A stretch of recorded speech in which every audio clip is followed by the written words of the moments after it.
பிரபல பாடகர் இயேசுதாஸ் உடல்நலக் குறைவால் மருத்துவமனையில் அனுமதி என வெளியான தகவல் வதந்தி எனவும் தந்தை நலமாக இருப்பதாக இயேசுதாஸ் மகன் விஜய் இயேசுதாஸ் பதிவு.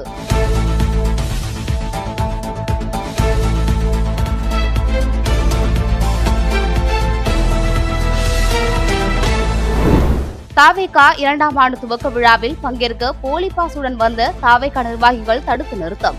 QR கோடுடன் பாஸ் தயாரிக்கப்பட்ட நிலையில் நிர்வாகிகள் சிலர் மற்றவர்களின் பாஸை கலர் ஜெராக்ஸ் எடுத்து வந்ததால் நடவடிக்கை.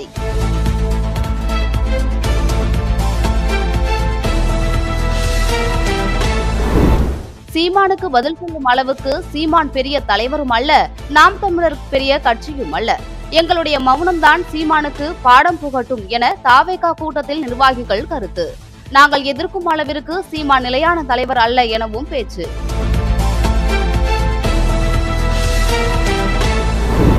மரகத நாணயம் 2 படத்தின் அதிகாரப்பூர்வ அறிவிப்புக்காக காத்திருக்கிறேன். இயக்குனர் ARK சரவணன் பிறந்த நாளுக்கு வாழ்த்து தெரிவித்து நடிகர் ஆதி பதிவு.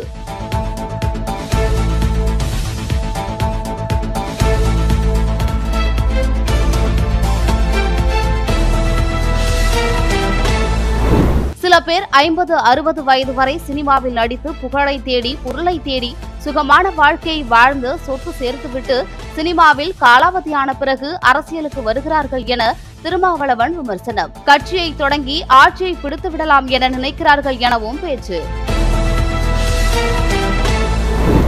தமிழ் மொழியை இந்தியாலோ சமஸ்கிருதத்தாலோ ஒருபோதும் அழிக்க முடியாது. தமிழை காத்து நிற்கும் திமுகவுடன் பல கட்சிகளும் இணைந்து இந்தி திணிப்பை எதிர்க்கும் என முதல்வர் ஸ்டாலின் விளக்கம்.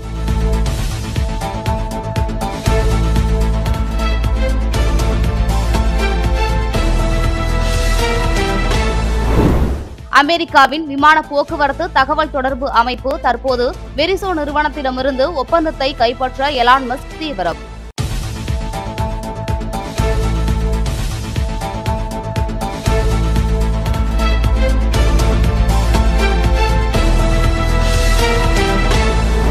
தமிழ்நாடு வீட்டு வசதி வாரியத்தின் சார்பில் புதிதாக கட்டப்பட்டுள்ள 1046 அடுக்குமாடி குடியிருப்புகளை திறந்து வைத்தார் முதலமைச்சர் மு.க. ஸ்டாலின்.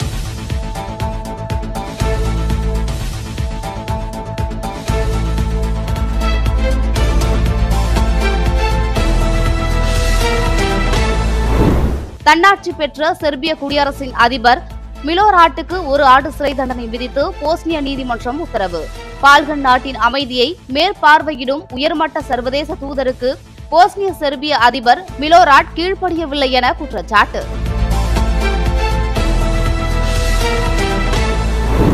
குஜராத் நகராட்சி தேர்தலில் பாஜகவில் நிறுத்தப்பட்ட 82 இஸ்லாமிய வேட்பாளர்கள் வெற்றி. நகராட்சி தேர்தலில் வெற்றி பெற்ற ஒட்டுமொத்த இஸ்லாமிய வேட்பாளர்களின் எண்ணிக்கை கடந்த முறை 252 இந்த முறை 275 அதிகரிப்பு.